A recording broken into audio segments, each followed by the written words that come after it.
Comparisons across the eras are difficult, but Michael Jordan knows this. He is on the verge of accomplishing what his most formidable contemporaries could not.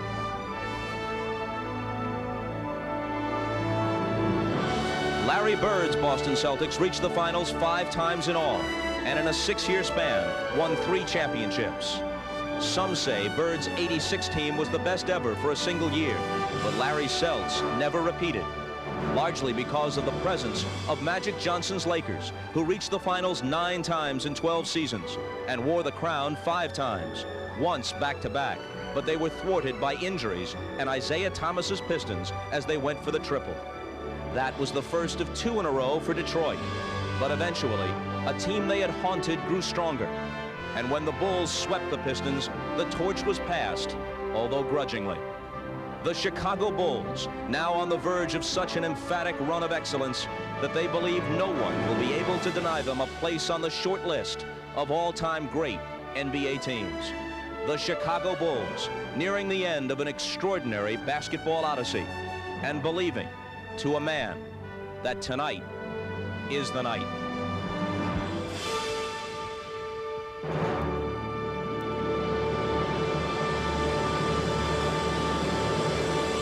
Let's consider what winning 3 in a row would mean. Would it mark the Bulls as one of their sport's finest teams ever? Undeniably, if they haven't achieved that status already. Would it mean they were the NBA's best team since Russell's Celtics, last to win this many or more in succession? Well, hold on there. While the Bulls belong in any discussion of the NBA's elite, who knows how many in a row the Celtics or Lakers of the 80s would have won if they didn't have to contend with each other.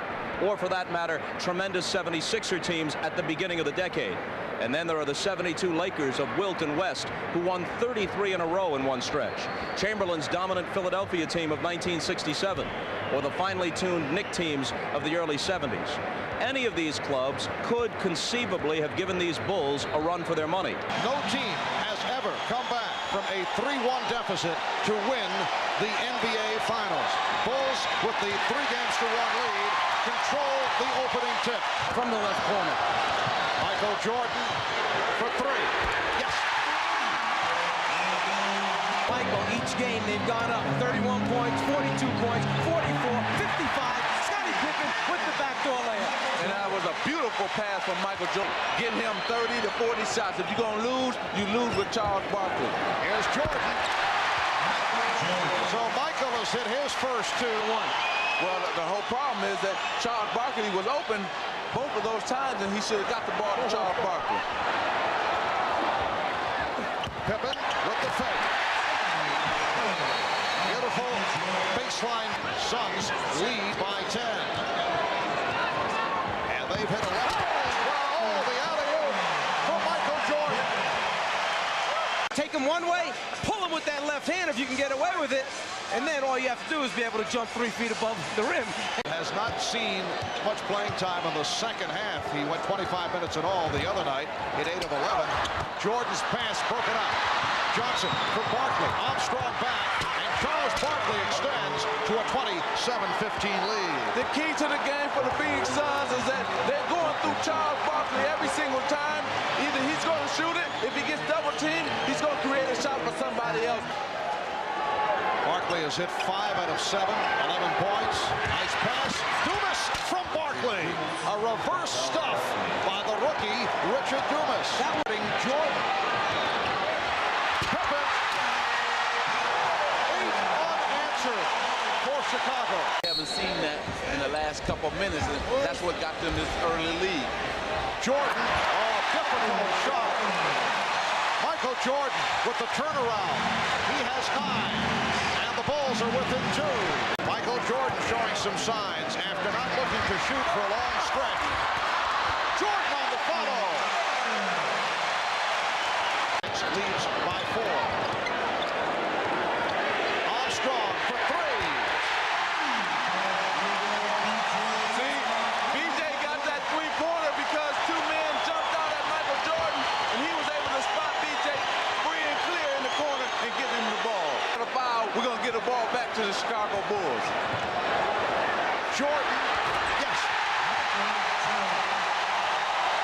You know what that was? That team, they'll come back next game. Fitzsimmons, Senior Executive Vice President of the Suns, color commentator on the radio broadcast. Michael Jordan, 7 of 11. He has 15 points. Suns with a 51-47 lead. He does have Stacey King and Scott Williams joining Jordan, Pippen, and Armstrong. Michael Jordan has 17. Suns 52. The Bulls 49 as we land. Kevin Johnson guarding Michael Jordan. Shot clock at 5. Jordan cuts it to a 4-point Phoenix lead. Love what the Phoenix Suns are doing in their half-court offense. They're really executing their offensive play in the half-court very well. Michael Jordan line drives it home. Phoenix 61 and Chicago 55. He probably can intimidate some people. He can't intimidate Danny Ainge. And hopefully, if he go after Danny, we have to go after him. As Danny Ainge and Michael Jordan got into it in game number 4, Jordan just drilled that corner jump, so the Suns now lead 72-60 with 4:20 remaining in the third quarter. Jordan for 3. Yes.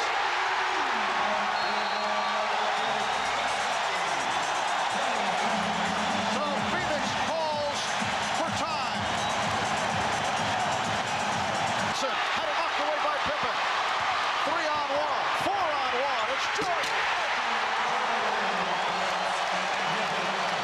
The Suns 76. The Bulls 71. 45 seconds to go. Third quarter. Suns 88, Bulls 79.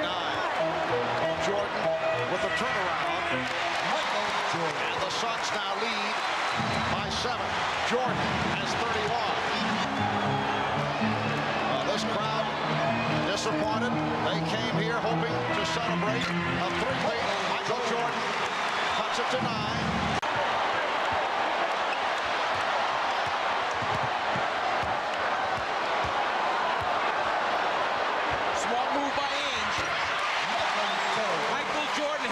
Turnaround, but what he really was trying to do was create a shot for Paxson. Ainge almost came to help out, but stayed at home. Michael couldn't get it to him. So the Suns now lead by 7.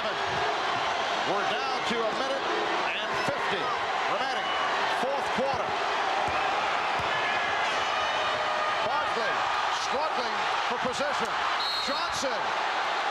Yes, and it counts. Kevin Johnson with the field goal, and he will go to the line. He was fouled by Michael Jordan. 10-point Suns lead, and that will do it.